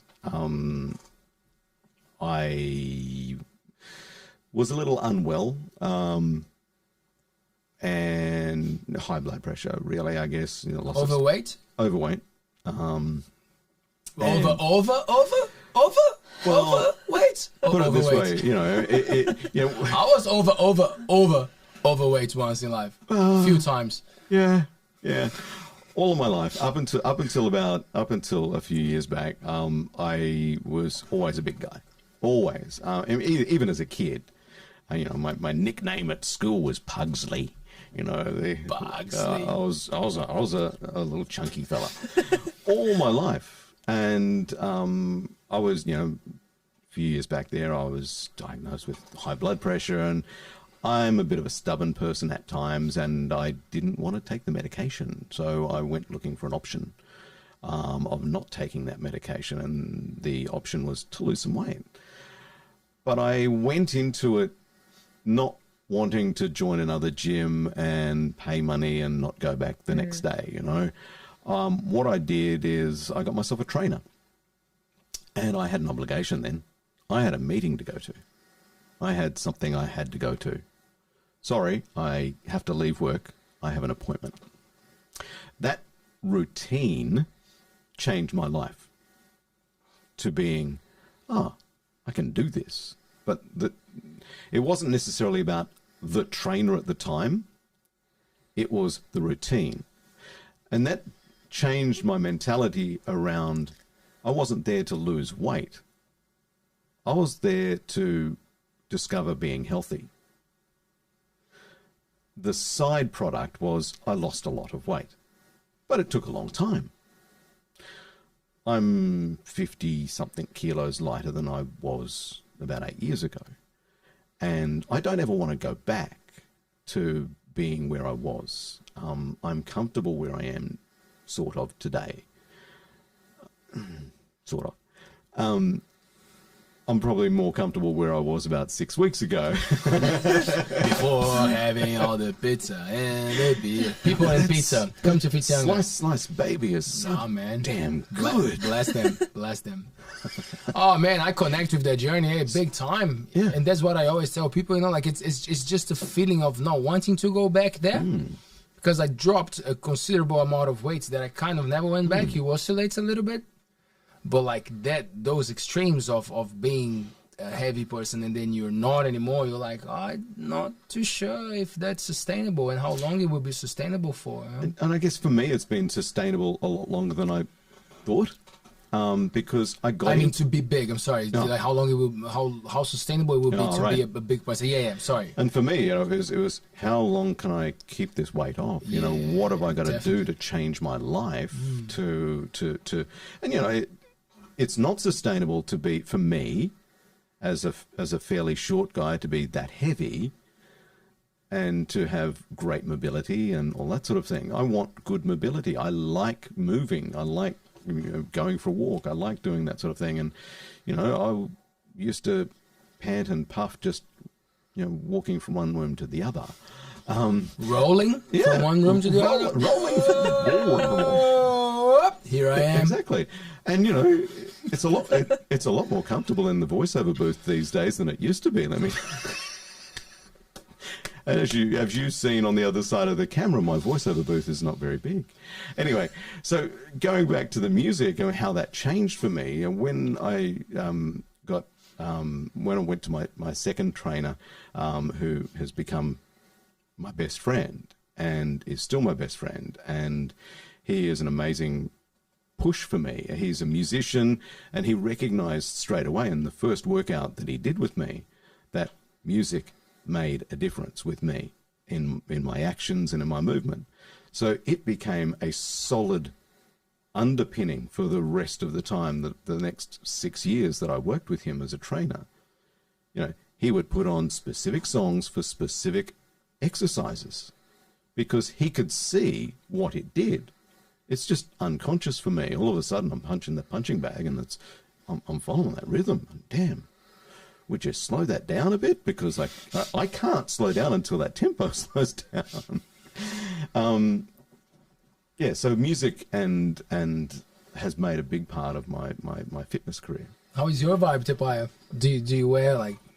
Oh yeah, I headphones? always have to wear headphones like if I'm working out. Like I don't know how people work out without like. Do you wear the big? I've just got like little earbuds, but like I honestly don't even know how people work out without like headphones or like without music playing, because like the music in the gym sometimes isn't the best. I'm not gonna lie, and then, like it doesn't necessarily suit what you wanted to do that day. Yeah. That's Like I just want something like really loud in my ears, and I don't want to like talk to people. I just want like. Would that also get into the fighting time or not? That's a different game. There's a different preparation. I like normally like when I'm like doing kickboxing and stuff, we don't really listen to music, but I have done it a couple times, and I feel like it really does help. Like I feel like I'm a lot more like in tune, and I like relax a little bit more, but it is hard to listen to music sometimes when we're doing that kind of thing. Yeah, and like I guess people have different tastes and stuff as well, so it probably wouldn't work for everybody, but I would like to do it more.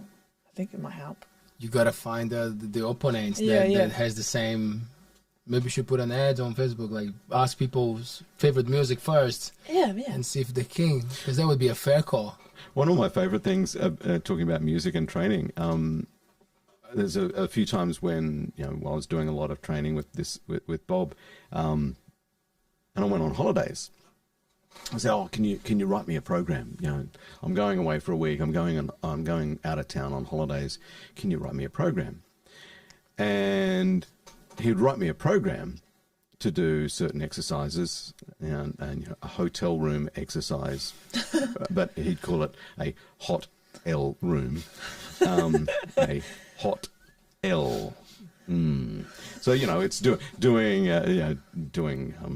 dips and things and all that sort of stuff using furniture and that sort of stuff. But anyway, one time I went away, all I had was these 4 exercises. But I had a 6-song playlist. Oh, okay. What have I got to do with the playlist? Well, you do 1 exercise per song. So it was driving music. Right. Yeah? So you know that cool. that playlist was a workout, and every song, that 4-minute song, was a 4-minute. Just keep going. You know, do those presses, do those push-ups or whatever it is, but you do it for that whole thing, and you do it for that tempo. That was a new world for me. That's an interesting way to do it. That was a new world. You gotta be careful if you don't go from Ramones to Pink Floyd, for 1.5 minutes to 8 minutes of a song. That would be tricky. There was a 6-minute song there once. Oh, mate, that's a bit too long.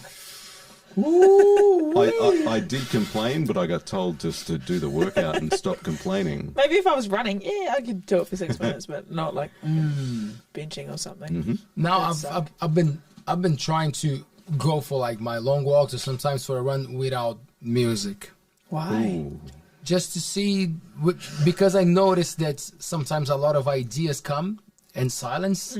You know, like and walking helps to kick that creative thing, or sometimes you see things from a different perspective because you're not so caught up in the thoughts, you're in the flow of a run. And now I actually listened to someone saying that it's like great because it keeps the rhythm and it's cool, but like maybe for the walk, give it a go without it, you know, like just to see how you deal with your own train of thought during that, you know, like whether the thoughts are too loud for the walk. Or if because sometimes I just noticed getting caught up with the music or what I wanted to listen to, and I was actually not in that moment of what the walk represents. You know, I was more like tuning in the song than actually tuning in the walk. And when you tune in the walk, you kind of pay a bit more attention to how you're doing that. You know, like, I don't know, it was just an interesting thing to listen to the body instead of the music. Yeah. I still run listening to very fast-paced punk rock, hardcore, love it. But it's just interesting. No, I mean, I found myself, I went for a walk the other day and I found myself, I'm out without my headphones. I'm out. Oh, okay. And we'll go into something that you've talked about a lot, is breathing. So I started walking, listening, just listening to, just delving into my own head. Delving into my own head, and then starting to realize, I need to breathe. And I started consciously meditation breathing while I was walking and just working on a breathing patterns, which was kind of fun, which I can't necessarily do unless I'm without music, because it's hard to sort of go into breathing patterns and breathing exercises when you're listening to something that's going fast as the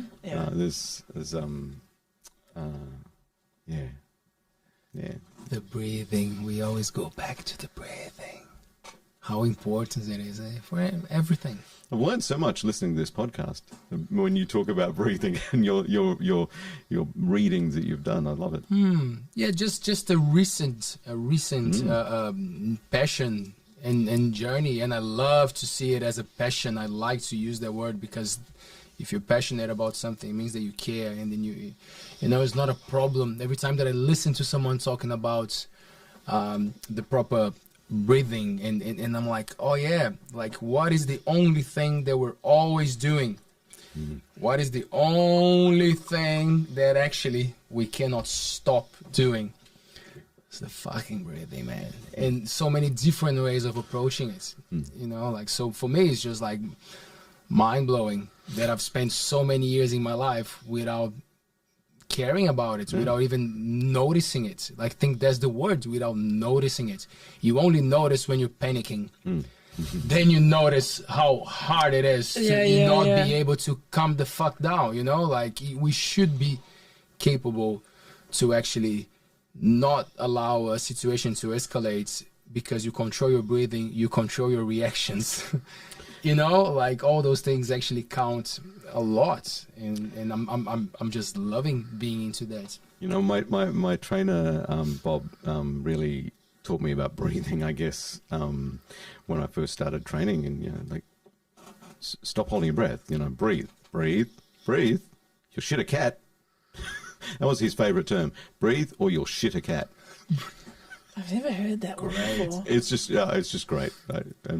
Anyway, so just breathing is it was one of those more important things that has always been really key to working out for me. And then listening to your conversations about breathing, and doing a bit more reading about it. And there's a Maori meditation that I've been working on, which actually has some breathing exercises in there, and the instrumentation is just insanely. It's like a guided one. Does it tell you the seconds and how long you should hold? And is that what it is? Yeah. Longer exhales, or it depends on. I think it was. Yeah. I was doing some of like the Wim Hof stuff like for a bit as well, like how he like does all the holds and stuff. I actually really enjoy it, and like my head, when like I've finished doing it, I just feel like I actually feel really good after I do them. But like, I haven't been doing them for a while, but I would like to get back into them because I have my fight, and me and Johnson, one of the people that does kickboxing up, and he used to do kickboxing here. He was just like helping me with all like with some breathing techniques and what to do before a fight, because I know that's super important. Like, I want to make sure that I'm going into it like fresh and level-headed. I don't want to like freak out. So gonna be working on that this week. You've reminded me. When's the fight? It's on Saturday up in Auckland. Awesome. Yeah. Next weekend. Not tomorrow. Yeah, next weekend, not tomorrow. Otherwise, we would start breathing properly. I don't know if I'd be eating pizza if it was tomorrow. Please let us know Yeah, we'll be curious. Yeah. We'll find out in the next show. Yeah. Yeah. Hopefully I come back with a dub. Yeah, nice.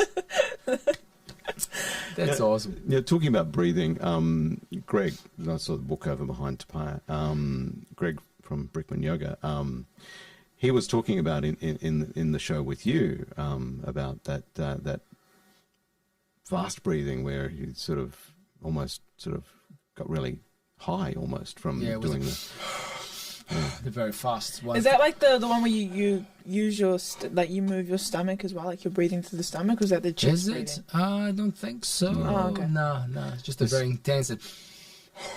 But like for a long But periods it of time, goes for a long time. Yeah, that's the catch. It's for a long time. And that sort of made me think about some of the things that I've tried over the last few years with my trainer. You know, like he tried to get me into yoga, and I couldn't really get into it. That's why I went along to Greg's class, because I wanted to see what Greg was offering with yoga, and I really dug it. I really dug it. Oh, good. You went to that class. I went to that class, and I really dug it. I was hoping to see Brett there, but he didn't show. Oh, Brett. Come on, Brett. Thanks, Taylor.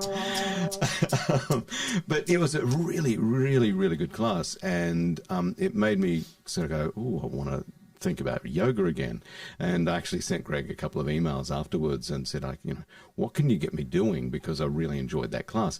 But one of the things that I tried yoga many times with my trainer, and I just couldn't get into it. So he realized that, okay, let's try something else. You need to breathe, you need to sort of center yourself, but yoga's not working for you. What else is going to work? He got me into Qigong, which is a Chinese meditation, slow martial art sort of thing. It's kind of yoga-ish, but not. And people who are into Qigong will probably have a go at me for that. But I really, I don't know how to describe Qigong, because I've only sort of touched the surface. But what I learned when I was doing Qigong was, the breathing and just sort of concentrating on breath and concentrating on your head helped with the movement. And it was all very slow movement, generally speaking, and quite deliberate, and like stand like a tree.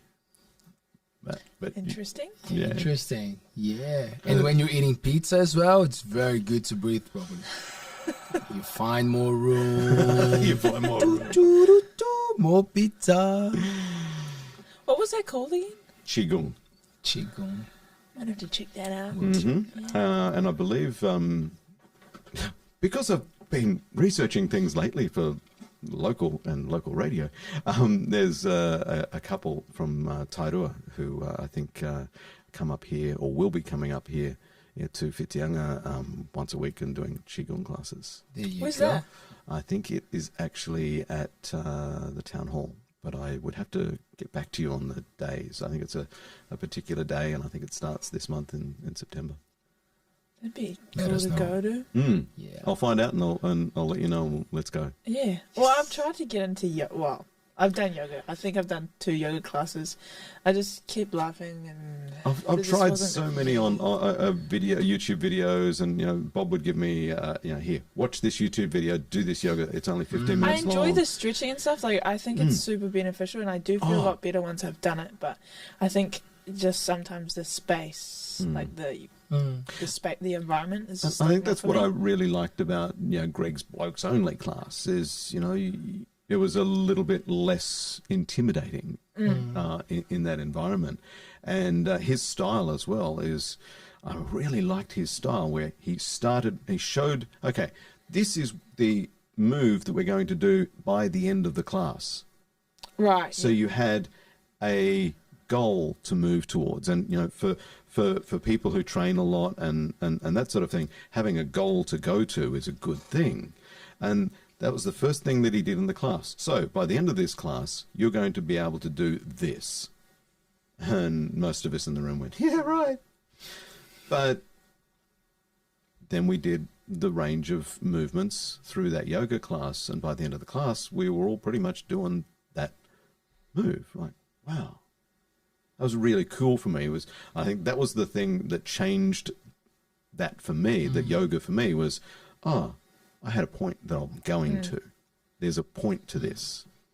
What made me get into it and keep it consistent now, not that much, because because we have to find excuses in life, right? But anyway, the studio takes a lot of time, but like I got to go 2-3 times a week, and then when I clicked for the strength that is involved with it, because we have the idea of the stretch, but like if you're not putting your body in that state of like getting things solid and right with the strength that you need to be on that pose, it just doesn't work. And that's when the breathing helps so much, because you're preparing your body to actually hold yourself there. It looks like a stretch, and you are obviously stretching, but like there's so much strength, not to all of them, but like to a lot of. But there is though. I have seen like some poses, and I'm like, bro, how do you even? How the do fuck? that? Yeah. How do you get there? And then, because that's why I was laughing in the yoga class. I was like, bro, I can't do this. I'm just gonna sit here and have a laugh. But that's the thing, and then you accept the journey, as you said. Like the steps, you might not get to step 2 today. But like you're gonna try 1. You're gonna go through number 1, and you're gonna repeat that a lot, and then it clicks, and then you get to 2. It clicks again, and then you keep going. I think, well, but that's with most things in life, isn't it? Like that thing of navigating. Oh, cool, I reached here. Cool, now I'm gonna go the next step. So yeah, it's been cool. Steph, solid class. Yeah, she's strong. Yeah, I have like a couple people have been like told me about that class. I think you would enjoy it. Yeah, I just need to get there. Let's get a class for ALTBAYS, man. I'll talk to Steph. Let's take the team there. Yeah. We'll invite you. Oh, thank you. I appreciate it. Mister, what a pleasure, man. I knew this would be like pretty epic. Really? I had a feeling. Epic? I don't know. The word epic is sort of in my... Maybe I misused. It's very good to chat with you, man. We've been doing this online for, as you said, for a good fair amount of time for a few months, and it just feels good to share space, and that's why we praise so much the face-to-face, like I told you so many times of how important it is to have the human connection. So thank you so much using the microphone properly as I should. Can I share something with Paea? Yes, please. Yes, you can. Yes, you can. It was what the point you're touching on there has been a really big thing for me. For the last 2.5 years, I've been wanting to be here and researching and just trying to be at home here, even though I was so far away. And for the last 8 months, we've been talking pretty much weekly on a video call until I got here. And it was a couple of Thursday nights ago, where I'd been here for 3 or 4 weeks, and Leo and I had seen each other every few weeks, every few days or whatever, and we saw each other at Smitty's one Thursday night, and it sounds like I only drink in this life, eh? That's all I do. Yeah. Always Leo, at what's Smitty's. going on? God damn it! it just happened to be where I was. And Leo came up to me, "You're here? You're physically here." And it's just so good to actually be physically here with someone that I've been talking to for so long. And it's just it's been really, really wonderful to actually have that connection, that human connection. And it was just really lovely that is a moment that I will remember for the rest of my life, where you just walked in and you just hugged me and you're here, man. Yeah. And it's really cool. It's a really cool thing. Yeah, it's like really cool that you can appreciate this place. Like, I do enjoy this place, but I feel like I probably don't appreciate it as much because I haven't like been away from this place. But I know when I do come back, I do appreciate it a little bit more. Like, especially going to the cities, because a lot of it's about the people, though. Too, yeah. I mean, it's the community that I've been building around me for the last while, and for me. And I mean, I walked into the gym and I saw you. I mean, you didn't know who the heck I was, but I knew exactly who you were. He knows my name. I'm famous. I've been watching this show for 90 episodes, and it's fun. And I had exactly the same experience that I had with you, Paea, with Casper. I think it was day 2 being here. I was walking down the street, and I stopped Casper in the street, and I introduced myself. And he went, "Who the heck is this guy? Who is this person who's stopping me in the middle of the street?" Because I'd seen him on this show and I felt like I knew him. And that's the really cool thing about ALTBAYS is you know, you asked before who painted that wonderful photo of Leo up there, the picture of Leo, and I was able to answer before Leo did. Yeah.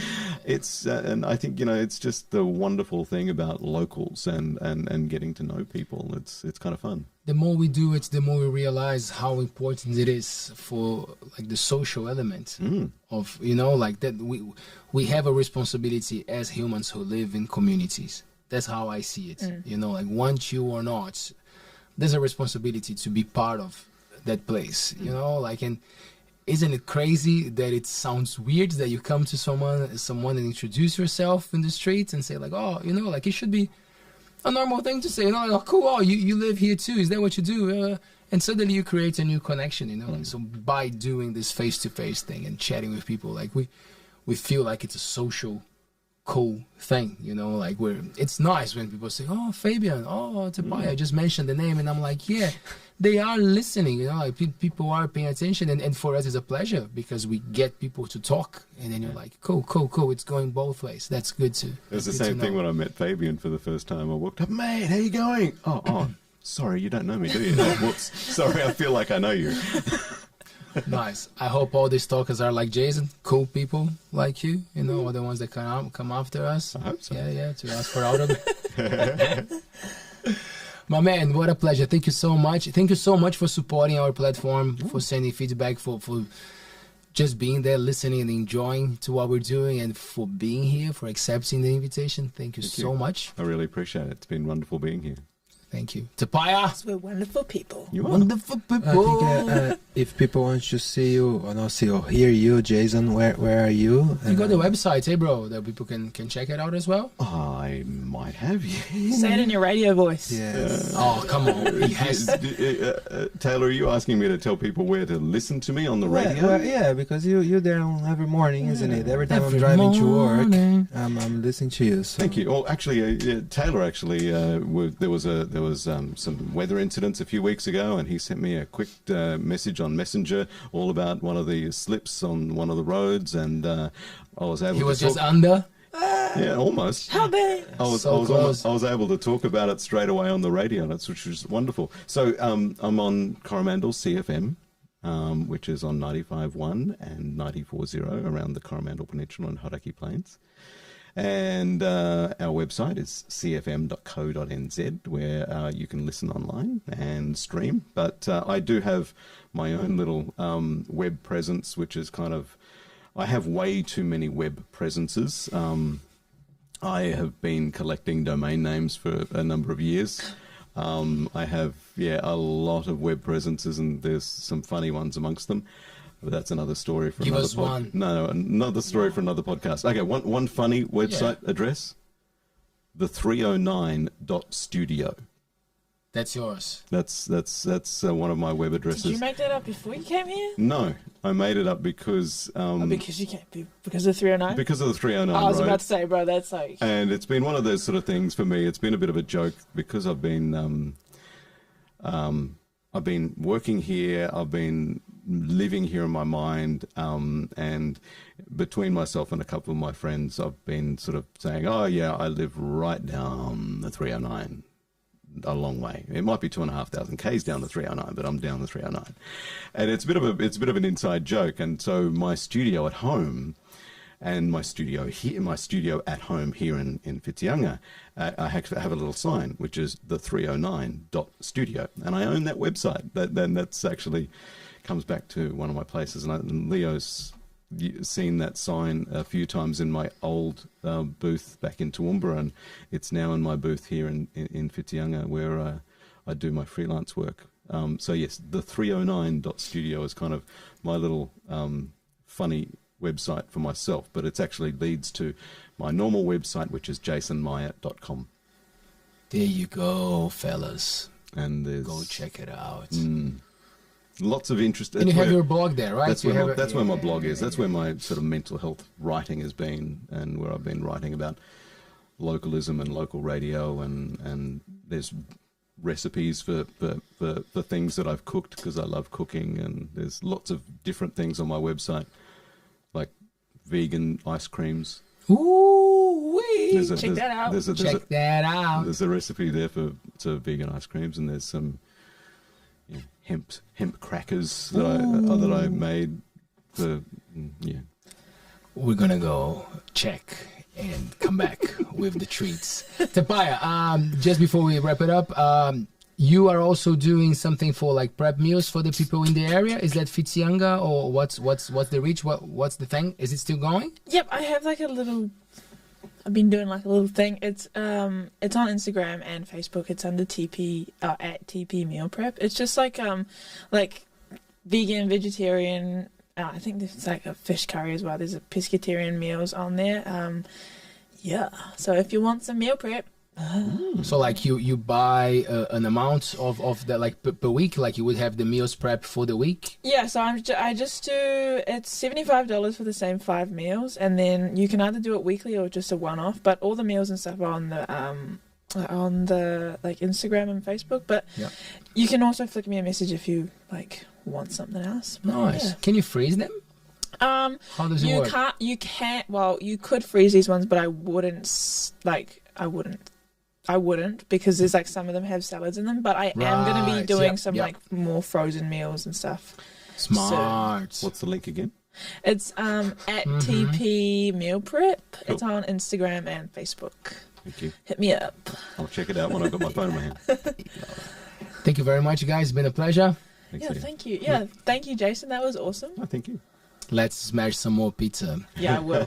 Thanks, Papa. And for you watching us, thank you very much. We'll be back on Monday, 7 p.m. with Land Salt. And then on Wednesday, we have Chrissy Robinson. She's a graphic designer. And she's got from what I understand, like she mentors people who are starting with businesses, which is pretty cool. She does a lot of cool things, so it will be an interesting chat. And then we have Carly Ellen on Friday. She's a personal trainer, and she does a lot of work with women. Girl power, bro. I'll see you next week, 7 p.m. Bye. Peace.